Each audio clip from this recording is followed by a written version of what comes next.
Hi, I'm not a big YouTuber, so I'm a little nervous to make this video, but I think it's so important to share how I had a positive birth experience. By the way, please don't judge because I'm up in the middle of the night. I've developed, from having two little babies so close together in age, being up all night. I just don't really sleep through the night myself anymore, even if the kids are sleeping. So why not make a YouTube video about it? Um, Anyways, I have to start with my first pregnancy and delivery. It didn't go very well. It was 98 hours long, and I went to the hospital expecting that the doctors are going to just, they're professionals, they're experienced, and they're going to just take care of me. And I didn't do any research myself. I just had a lot of faith in the medical world, and they didn't help me at all, and not even a little bit. There were a lot of instances where I look back after becoming educated and seeing there were so many opportunities that they could have just given me a little bit of advice, given me any kind of hint on how to make things better for myself, and they just weren't helping me.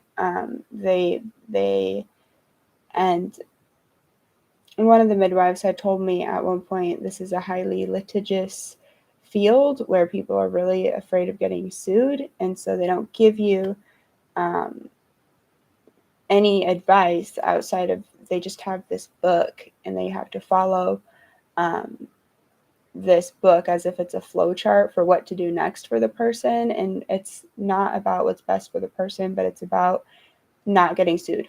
They need to follow this book. And so, like, for example, they want to force you to deliver within 24 hours of your water breaking um, because of risk of infection. And if you look at risk of infection, it's like really, really low, yet they will put you through all these interventions to, induce you and make you have the baby quickly because they that's what's required in the book. And if they don't do that and you um, do get that infection, that's really unlikely. It can be catastrophic. And basically, I mean, it's not a bad idea to try to avoid that infection, right? But in my opinion, it wasn't worth all the trauma of them trying to induce me and doing a cascade of interventions over it. So um, I could go on about that one, but this is about a positive birth experience. So, a positive birth experience, first of all, um, I would say I obviously get educated. Um, any fears that I had, because the first situation was, quite traumatic. It was a 98-hour labor. I don't know if I mentioned that. It was days long, and uh, anyway, second time around, I got educated. I wrote down, I did a lot of research about all of the different things that could go wrong. Um, and I made a decision in advance about what I was going to do. Because in the first labor, it was like I was forced to make these decisions without having any information. And I quickly realized I couldn't trust the people who were, you know, the ones who have the information, because they're worried about following that book versus um, actually giving me, like, they refuse to give me any percentages. Like, what are the odds of this happening? Is it like 5%, 2%, 98%? What are we talking here? And they just pressured you so hard the entire time, just incredible pressure. Like, they're like sweating trying to force you to make these decisions as soon as possible. And there's no way. I'm having contractions. I'm going through, at this point, it was this like scariest experience of my life. It's like I'm about to die, baby's about to die, and they're telling me that I have, all, you know, threatening me with all of these risks, but not telling me, well, what is the risk exactly, So it was very difficult for me to figure out, like, how seriously I should take them. When it was all said and done, I realized that for my situation, I should have just left the hospital and had a birth at home. I had no problems, and any risks that I had that needed to be mitigated were absolutely, like, ridiculously minuscule. Um, and anyway, so positive birth experience. I went. I just focused. I committed myself to getting really educated. Anything that could go wrong, any major thing, I wrote it down. Anything that I was fearful of, I wrote it down. And then I tackled each one of those fears and I said, okay, if there's a decision that might not need to be made in this scenario, then this is my pre-made decision for what we're going to do if that situation happens. And then for something like I was afraid of tearing because I had a major tear in my first pregnancy, and I just wrote down, like, what I'm going to do about that. And there are some things that are like worst case scenario, like, what if I actually die, which is really unlikely, or what if the baby dies, which is also really unlikely. um, I I just had to make peace with that, and um, that might sound hard to do, but I can make a YouTube video about that as well. But if it was a fear where something could be done about it, I um, wrote down my solution for that. And if it was a fear where nothing could be done about it, like, there are some things that might be fears that you really can't do anything about. There are some risks that you just have to take on when you're going to deliver a baby. Like, hey, you might tear or something. You have to be at peace with that. And then if there's something that I could control to some extent, like, you can control tearing to a large extent, just I educated myself on how to minimize that. And I kept educating myself until I felt like there wasn't any more, I was just getting repeat information everywhere. Um, and I just kept getting educated to my satisfaction. Another thing, so this whole overarching theme for how to have a positive birth experience is that there's fear competing with oxytocin. So if you have, you know, adrenaline, which is, related to fear, outpacing oxytocin, which is the love hormone that's released when you have a baby and when you nurse and you cuddle and things. If the fear outpaces the oxytocin, then you're going to end up in what's called the fear pain cycle. And so the more fearful that you are, the more that your body tenses up and closes up, and the more painful it becomes. And the more painful it becomes, you're not able to manage that pain, then you become more fearful. So one thing that I didn't do, which is you won't believe me until you experience it, but just don't actually use the word pain related to delivery. And it's more like intensity is a better word. Intensity, and instead of contractions, you might use surges. That really helped me because in my first experience, um, it was pain. It was terror, and the second experience, um, I just I just felt so at peace with everything. I was trusting God with everything, and I was having the baby at home because there's no way I was going back to the hospital. They did me more harm than good in my experience, and So I, for a lot of other reasons as well, just logistically, it made sense where I would be safe to have a home birth. Uh, I live really close to hospitals if there was some intervention that needed to be done. One of the most common um, issues that could actually happen is hemorrhaging. So if you continue to bleed, um, you're going to need medical care, possibly at the hospital. But what they do in the meantime, what a midwife would do, is what is the same thing that they would do at the hospital, is that they would give you a shot of pitocin to help you contract, and that helps stop the bleeding in the meantime until you see a doctor in case you needed further care. So basically, in my situation, because I live so close to the hospital, there was pretty much zero difference in the care that I was going to be receiving. The difference would be that I might have to wait a few minutes longer to see a doctor if I needed further care, and the odds of needing that were really slim. So, given all of the interventions that happened the first time versus the um, versus um, the zero interventions the second time, I just thought, any risk of something maybe happening is outweighed by the guarantee that some intervention is going to happen, and the intervention itself can harm the baby, and definitely did harm me.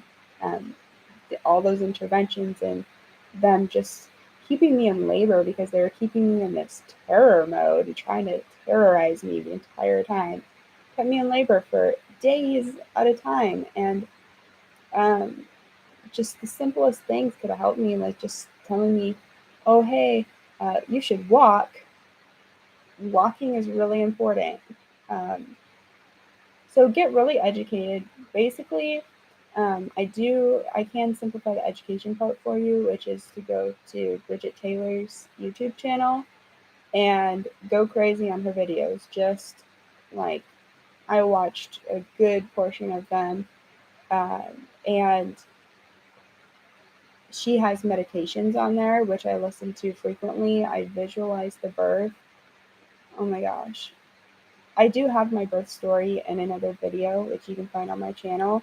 Um, so I don't know how much overlap there is with this video, but um, it was like, it was not a painful experience. Like, yes, there was intensity. Yes, I had surges, but I mean, I had a delivery experience, but um, I kept out of the fear. At one point, so I had a partner, my husband, which I think is really important. You need someone who you can be like emotionally raw with, because at one point I had maybe like PTSD with from the first birth experience, and so at one point I was going to kind of lose it and like get into the fear pain cycle. You know, uh, Before labor had heart like really even um, happened, because I was just, it just happens. And I had to be really intentional the entire time. My number one goal was to stay out of that fear cycle, not be afraid. And so I had my husband there, where I had already explained that to him, that this was my goal, and he knew how important it was that I, conquer that. And so when I told him, like, okay, I need some help to like calm down. I need some help to you know, get back on track, because I'm getting like twinges of fear. I'm starting to get afraid. And, uh, you know, one tip is like with both of the deliveries, I started to panic a little bit, or I got fearful a little bit before it was really even that painful. And I don't know. I with the first labor, I got uh, an unplanned epidural, like sort of, I think before the pain even got really bad. I just didn't know how to breathe. I didn't know what to expect. And so that was the worst part. It's just it's totally out of your control, and then you have to trust people, and then when you realize, oh, I can't trust these people, they care more about, you know, not getting sued than they care about my health or experience as a human being. Um, that was, and then I was totally unprepared, and it's like, well, I can't stop this process from happening. There's no pause button. Like, you're going to be having contractions whether you want to or not. So just being prepared ahead of time is super important. Educating yourself. I know I've said it a bunch of times now, but specifically, there's the acronym that I learned from Bridget Taylor's channel. It's PAIN for pain. Pain is purposeful, it's anticipated, it's intermittent, so it's going to come and go, and it's normal. The normal one is really important for me, so I've watched that video of hers and listened to her say that a few different times. Because I guess I always associated pain with something being wrong. But in this case, when you're giving birth, pain is a positive thing, or if you want to call it intensity, and the intensity is a positive thing. It doesn't mean that something's wrong, it means that you're making progress. The pain is purposeful, it's anticipated, it's intermittent, and it's normal. So that one was one that I really repeated to myself a lot. I'm way too far in the video without having mentioned the most important thing. The number one thing that I should have been doing from the beginning is trusting God. In my first delivery, I knew I got a message from God not to do the epidural. I needed to do, you know, unmedicated, an unmedicated birth, and then I got afraid, and it was the first time since me becoming saved, I think, that I chose my will over God's will. It's so important to trust God. He created the entire universe, and and all the systems in it. He's in control of everything. He knows everything, and it's like, and he wants good things for you. So listen to him. It's a no-brainer on what to do. You don't know best. If you're doing anything other than God's will, you're doing something wrong. You're doing something that's not the best choice, right? So anyway, I can have compassion for myself though, because I was in terror, and I, doubted myself, I doubted my faith, and that the message was from God or any of that. And so um, that was a mistake, because he kept pinging me over and over again, don't do the epidural. I did it anyway, because I was going back to my old ways. And so the next time I was going to give birth, that's part of why I made my home birth decision, because the epidural wouldn't even be an option. And after I did the epidural, I went and did the research, and I strongly, strongly regret doing the epidural. First of all, the labor and delivery doesn't have to be painful anyway if you just are able to manage your emotions and you don't have anything wrong going on, obviously. And you want to the best of your ability, make sure the baby's in the right position. You're moving your hips around a lot, so that's like walking with one foot on the curb and one foot on the street. That helps to walk and get your hips moving in a dysregular pattern, to just get the baby down the canal as far as you can, manually walking around and moving around, moving your hips in circles and things. This is assuming the baby's head down. And if the baby's not head down, it'd be good to have a midwife who is going to help you with that, to help you turn the baby. At the hospital, they might just suggest a C-section, and So I think it's so important that you have a medical professional that's there for you, like a midwife that's hired outside the hospital, or a doula, um, or a close friend who's a nurse maybe. But I had a midwife that was hired uh, independently. Um, she, it wasn't required for us to be in the hospital. She was able to come to my house, and she knows how to turn babies and all that.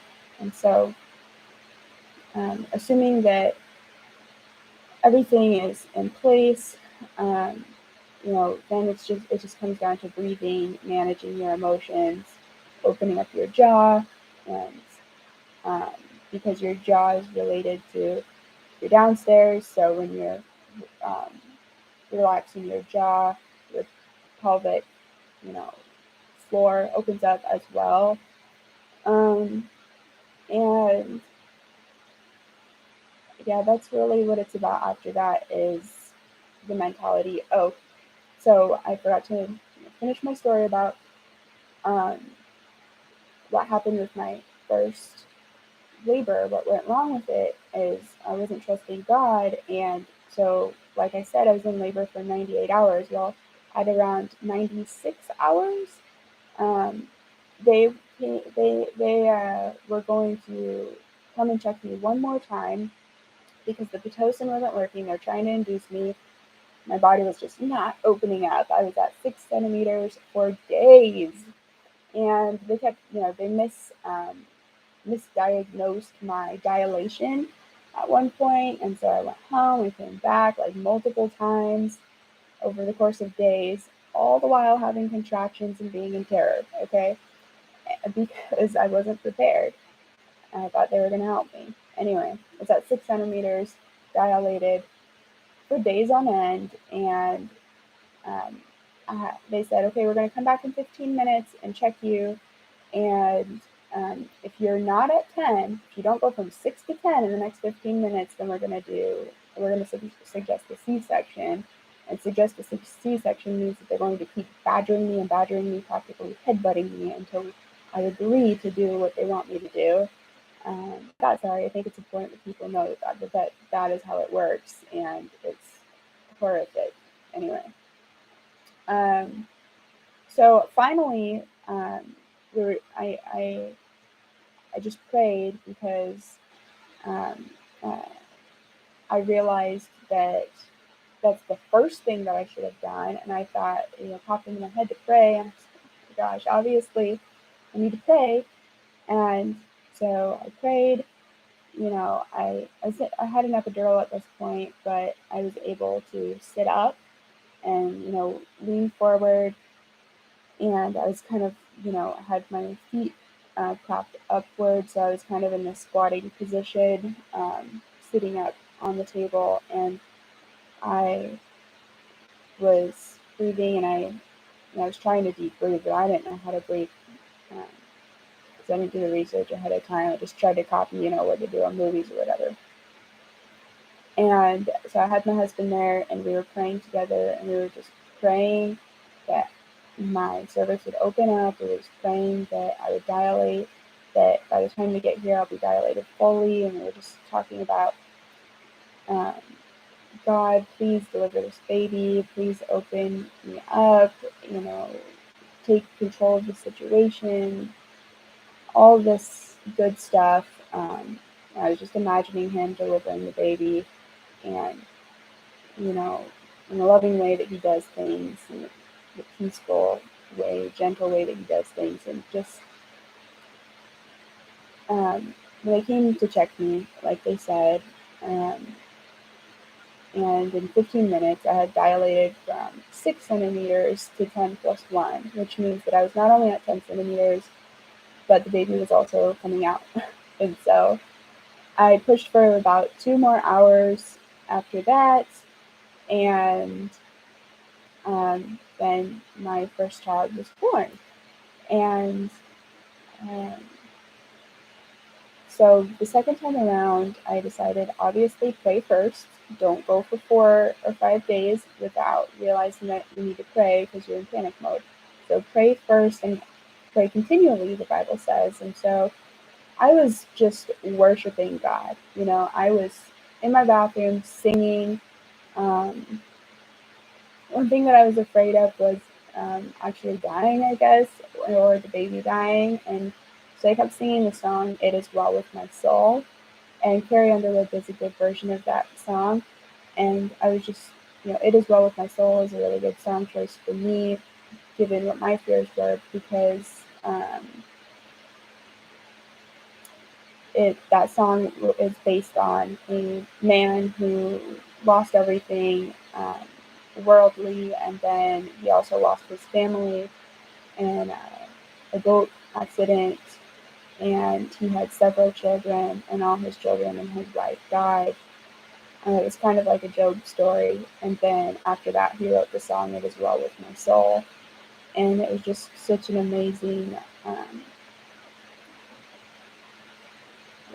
testimony of faith and faithfulness to God, just trusting Him. And it's basically saying anything that happens to me, it's well with my soul. Like, all things work for good for those who love Him, and it rains and shines on all of us. Like, Christians have traumatic experiences as well, but we know that when we die, it's all working for good. Um, in the end, all of his children were possibly saved and didn't have to go through the horrors of the world, and his wife as well. And he had an opportunity for great edification, and out of that came this song that's impacted the lives of countless people. It's a very, the song is, I think, a couple 100 years old or close to that, and it's been a worldwide song for a long time, and it helped me in a dramatic way. And who knows, however many untold stories there are where his pain ended up serving God's people so well. Um, you know, uh, and in the end, he gets to go home and be with the Father too. So anyway, so that was one song. I just kept worshiping through the surges, through the intensity.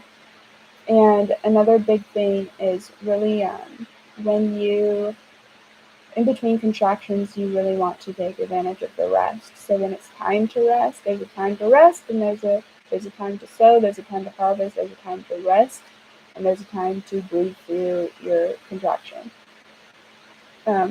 As far as the breathing goes, there's really just 2 breaths to learn, and those are on Bridget Taylor's channel. And as you watch those videos and learn how to do those 2 breathing techniques, one is called the J breath, and I forget the other one, but I think that's more of the pushing breath. It's more of like the moo sound. You're going to be. My midwife was in the other room, basically the entire time I was in labor. I just wanted to have my door closed and just have privacy. And so I was just in my bedroom, basically by myself the entire time I was in labor, because that's what felt most peaceful to me. But they were in the next room, and things started to get really intense at the end. And again, not scary, not painful, um, just more intense. And I was at such a place of acceptance. There was a change, but I wasn't like emotionally stirred up by that. I was just breathing through it. But I went from the J breath to the moo breath.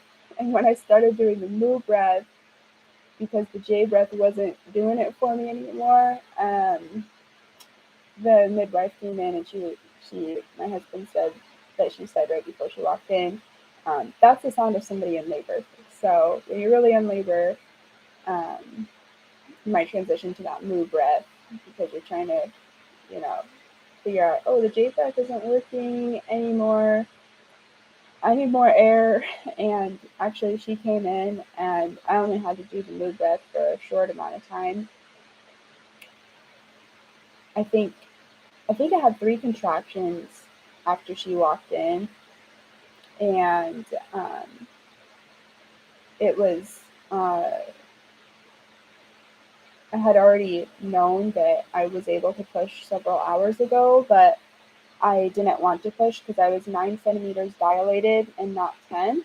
And my midwife, in all her experience and knowledge, said I can, since my water's not broken, I am totally fine to push, even though I'm only 9 centimeters dilated, um, because as long as your water's not broken, you might not ever get 10 centimeters dilated. And so at 9, since my water hadn't been broken, I I could have pushed, but I held back because I was afraid um, that I wasn't, or not afraid exactly, but I wasn't at 10, and so I thought, well, I'll give it more time. I don't need to rush anything. That was another big motto of mine in the second time around, is that I don't need to rush anything. I'm not in a rush. I'm going to trust my body the way that God designed my body. I'm going to trust that.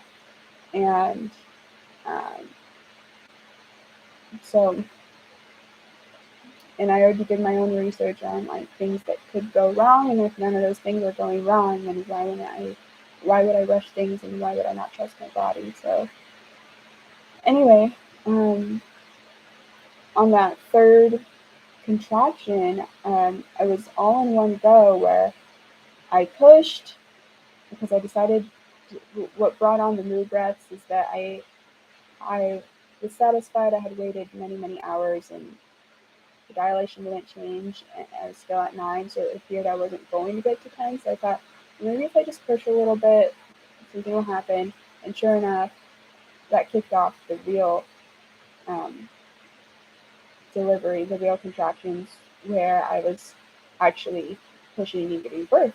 And so I was really excited because at that point, any fear reservations that I might have had left over, um, at that point I was just bored, and I was like, I'm ready to just be done with the labor. This one, like I said, my first one was 98 hours, but the second one went from 9:30 a.m. to I think 3:30 p.m., which, or sorry, 3:30 a.m. Extra 12 hours there. So I think I was in labor for about 18 hours with the second one. But like I said, that sounds like a long time, and it is for a second birth, but it didn't bother me. I took my time, and it wasn't traumatic. It was actually glorious. It was like a, a wonderful experience. It gave me a lot of self-esteem back because I didn't have the strength of character, or whatever you want to call it, the bravery to not do an epidural the first time. Like, I knew I shouldn't have done the epidural, and I knew that God's way was not to do it, the epidural. And this is just my case. You have to pray to God and figure out what He wants for your situation. But just for me, I knew I wasn't supposed to do the epidural. And then the second time around, um, I was trusting God, and yeah, so it was just almost enjoyable. Um, Definitely the aftermath of it, the recovery was enjoyable. I recovered from my second child like within a few weeks without ever having fully recovered from the first. And even to this day, I haven't recovered from my first, and I think it has to do with the epidural. I'm not sure what it was, but it was just more than a marathon. It was like a few back-to-back marathons that I hadn't trained for. It wasn't right. So, had maybe some damage from that, unfortunately. I am finally kind of starting to feel better, other than this sleep situation.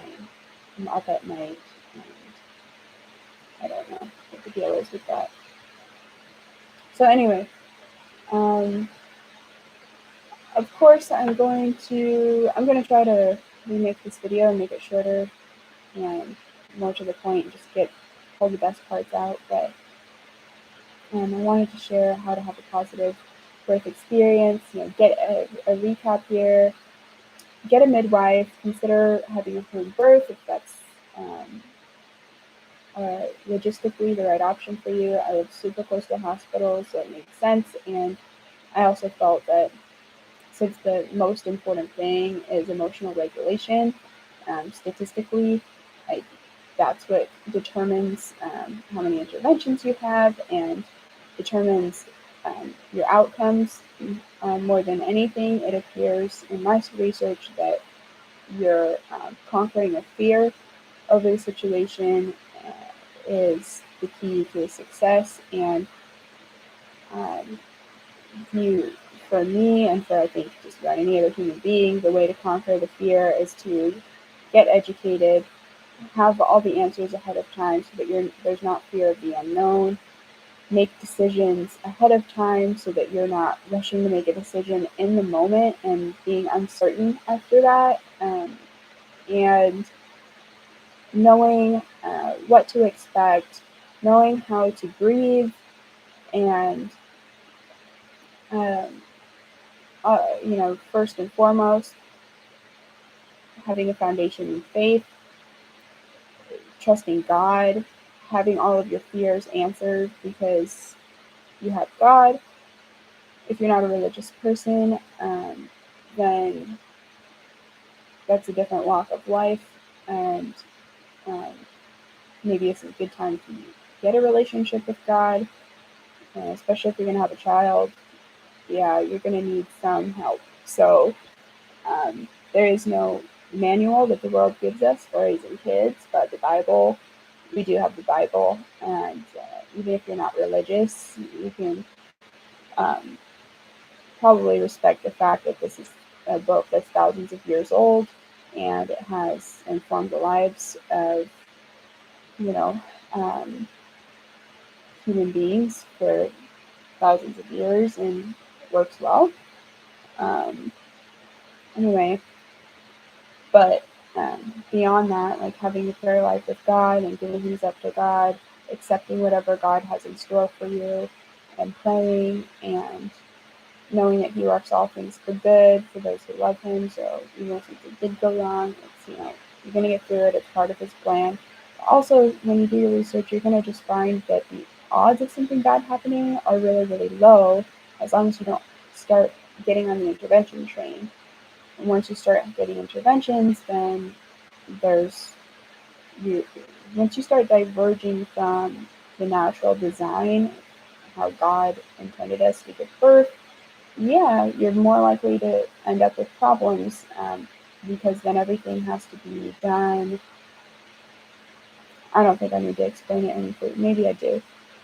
Like God designed us to give birth a certain way. So the moment that you start messing with the hormones, the way that He designed it to be, or even the pain that we have, the moment that you try to run away from those things and try to take the easy way out, the moment that's the moment that you have messed up the natural system.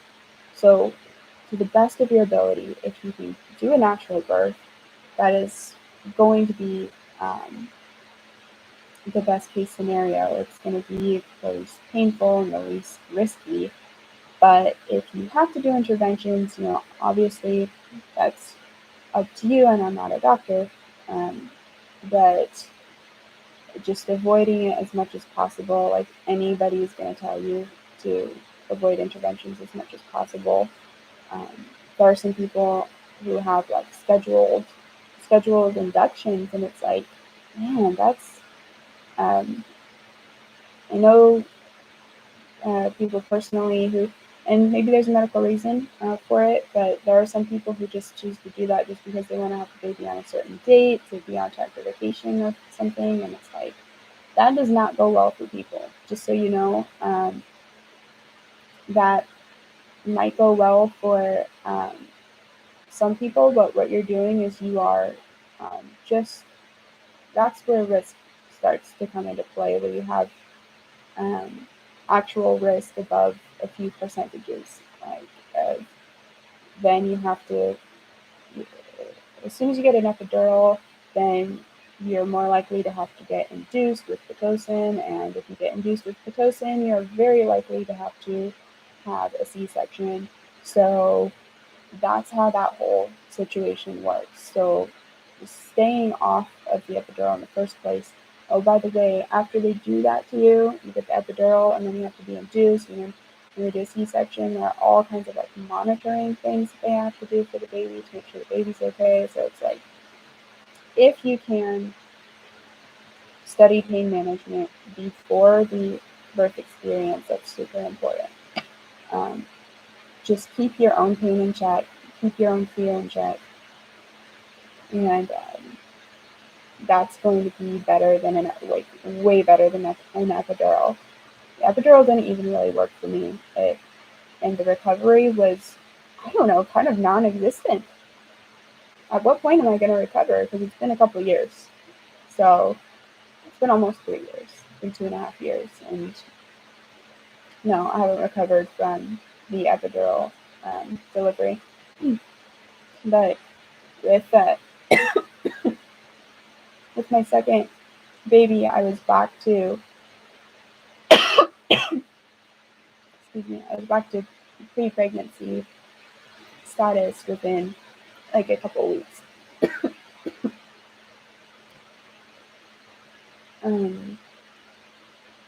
I should really go to bed because we've been having a sickness run through the house, and this video is just for practice anyway. Super long, nobody's gonna watch it, but anyway, this is all important stuff, and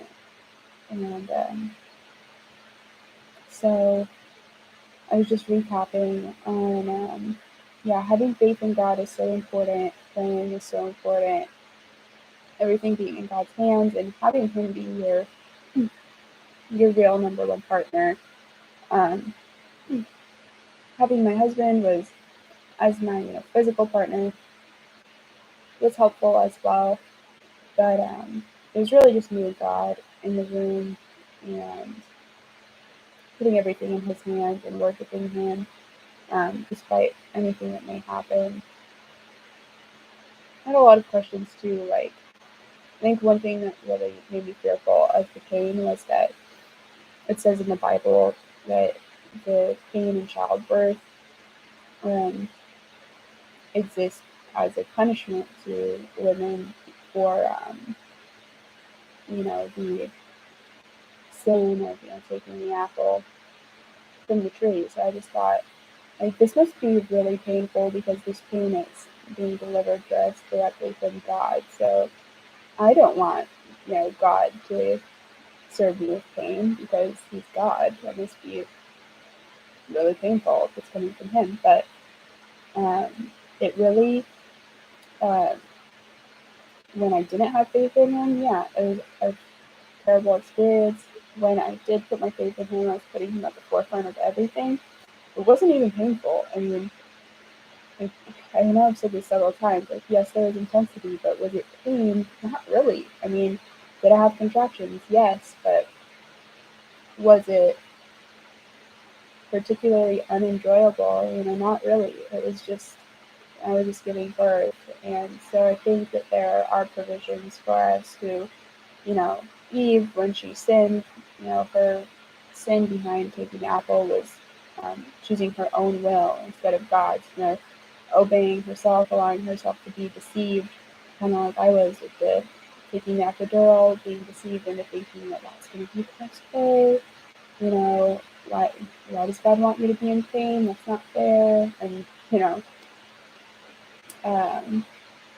but the right way and the best way was that I needed to trust God. And when I did trust God and I gave up the epidural, even though I was like, why not get rid of the pain if I'm able to?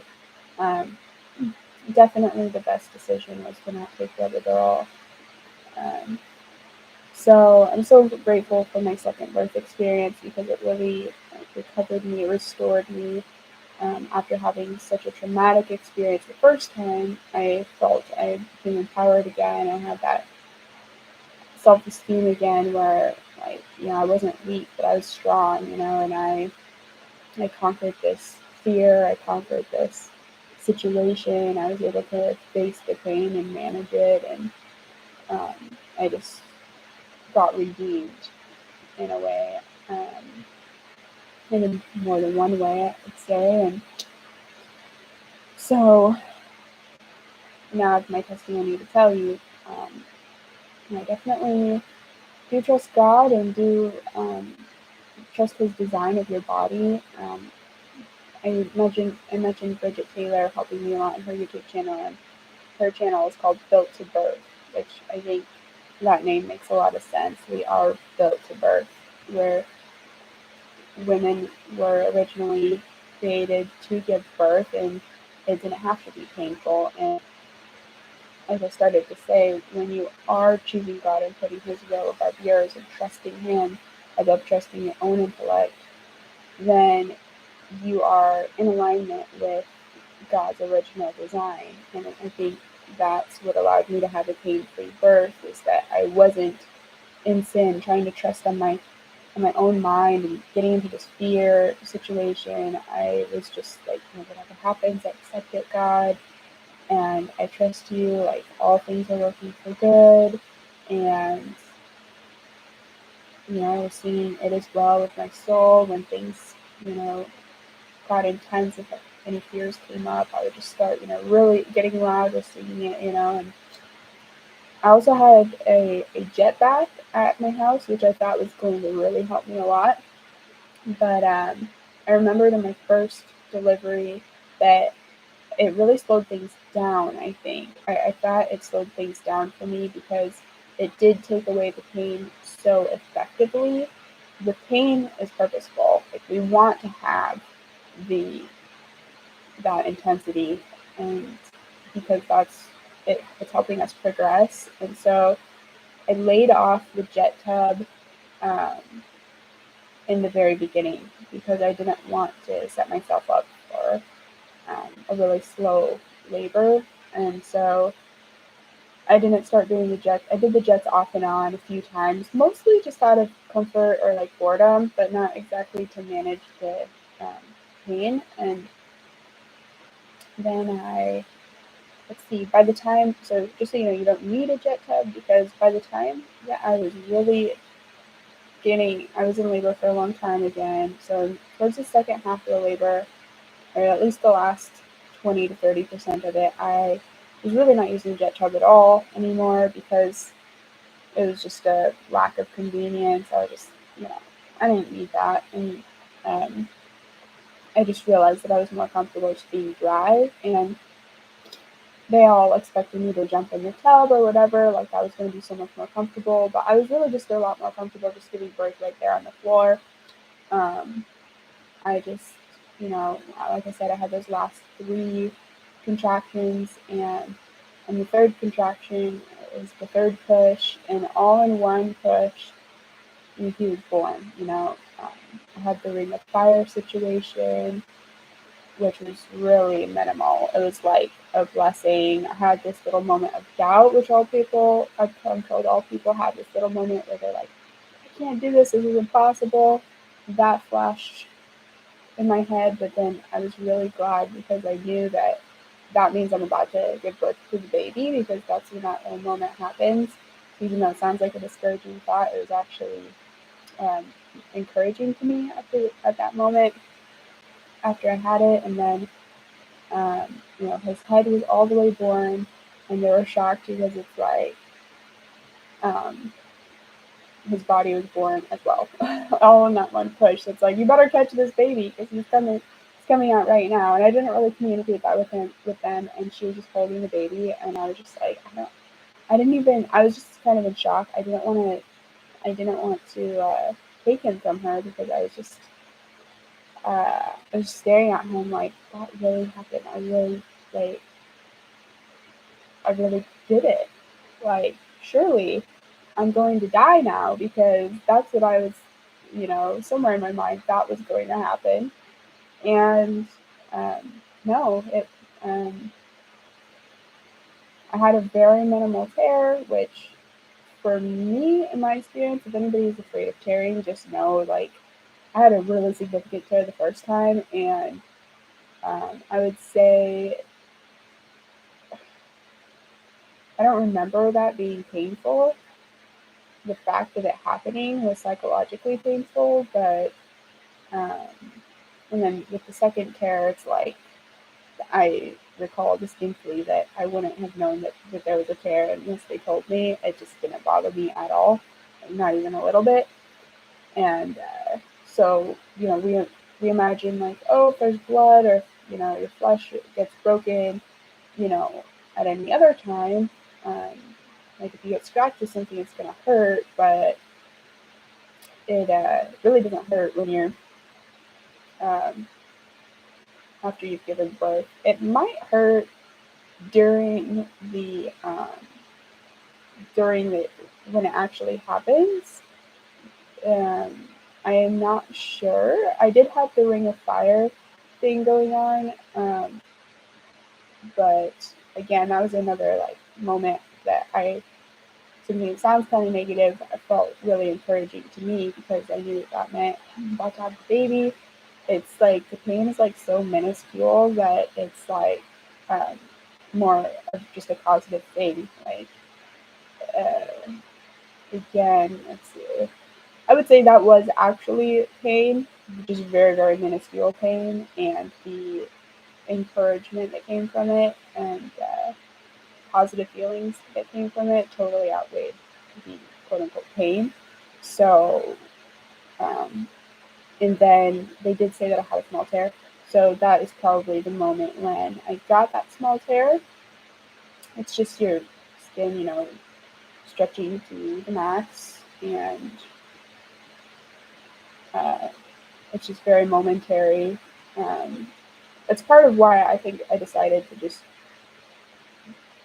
keep pushing. Just did one really big push at the end, and just decided to completely give birth to him because I was just so excited at that point to, yeah, like I was like, yeah, I'm gonna do this, I was confident, and then I was. It was really cool. Oh, really cool is obviously an understatement, but anyway, have health issues where they have to give birth in a squatting position. And and this is another reason I'm so glad I didn't do an epidural the second time because I found that squatting position is definitely the way to go for me.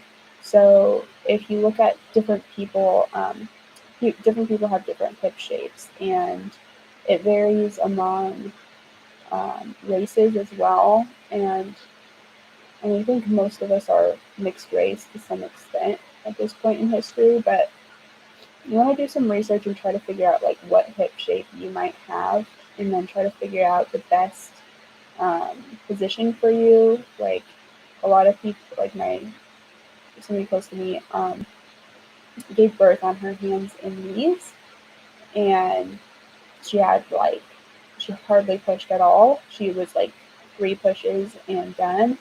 And then for me, I discovered that being in just squatting position where I was standing up and then I used my husband to like support myself. I squatted down, and that was my position, the best position for me to give birth. And like my legs put a little bit of pressure on my belly, which I think helped a little bit. I'm not recommending that or anything, but that really was good for me.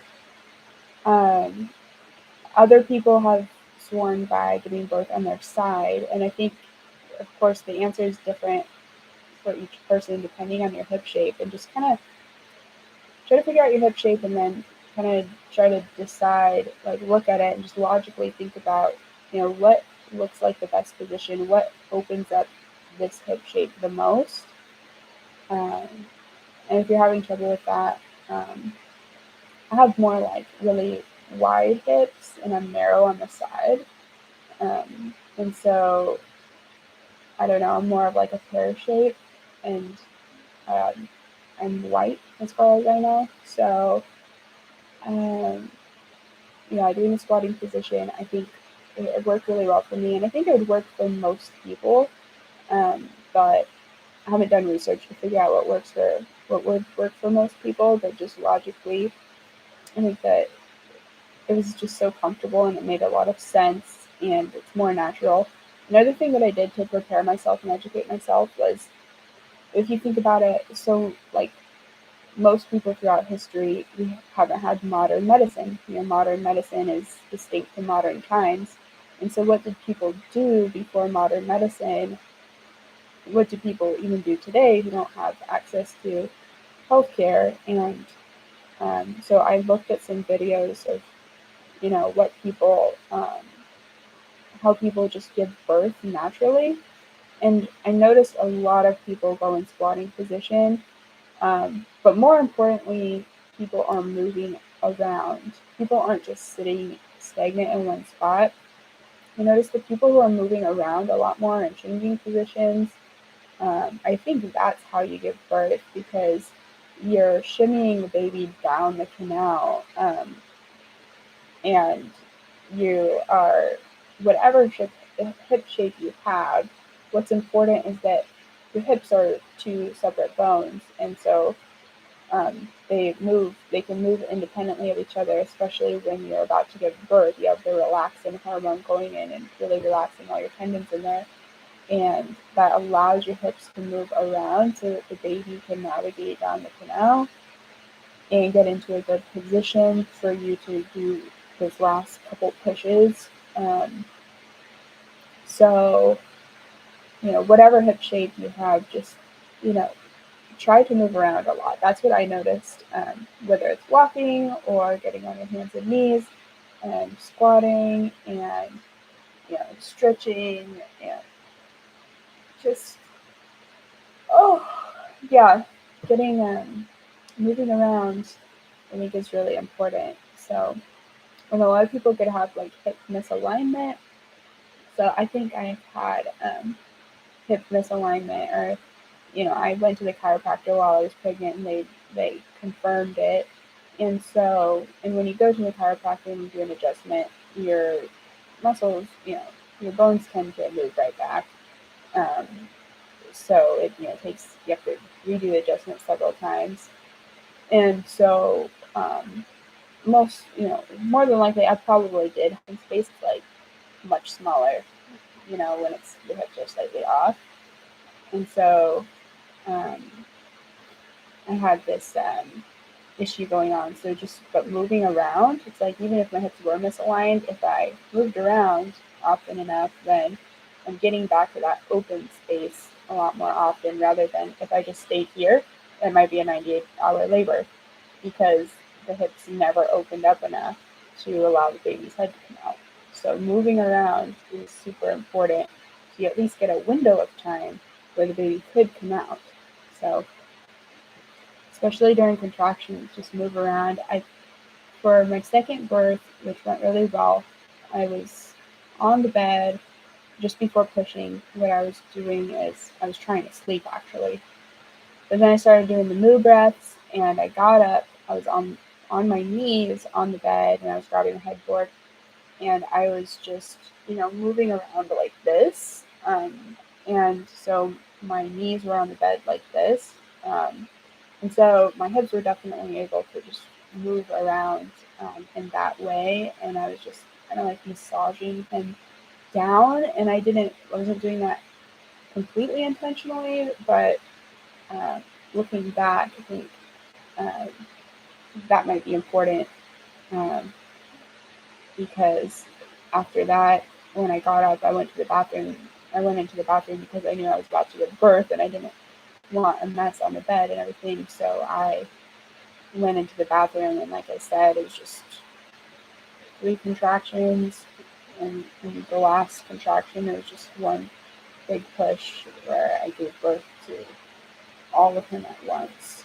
Um, so anyway, I hope people found this helpful, and I'm trying to get better at making YouTube videos, and I think I am. I'm rapidly improving, and I'm just putting this all out here as like a rough draft, And I think if somebody did spend an hour watching this video, it would be very helpful. And um, like I said, one more time, I'm going to recommend the Bridget Taylor Built to Birth channel, because that really helped me learn everything, answered all my questions I needed answered, almost all of them. I did get research from other places to confirm her information. And then also she has those meditations. And if you're Christian and worried about the word meditate, meditating is biblical. It's the word meditate is in the Bible, I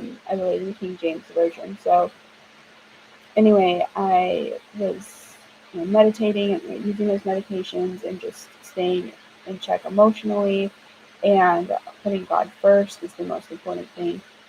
And yeah, um, that's how I ended up having a positive birth experience. And if you have any questions, please let me know, and I'd love to answer your questions. And I'd love to help anybody in this area, because it was the scariest thing that I've been through, and the one of the greatest things I've ever conquered, the most like earth-shattering, important thing I've ever conquered, because it's giving birth. Okay, it's amazing. So if you're pregnant, and about to give birth, I just really encourage you to have faith in God, and you know everything's going to be okay, because all things work for good for those who love Him. And all right, thanks for watching. Mm-hmm.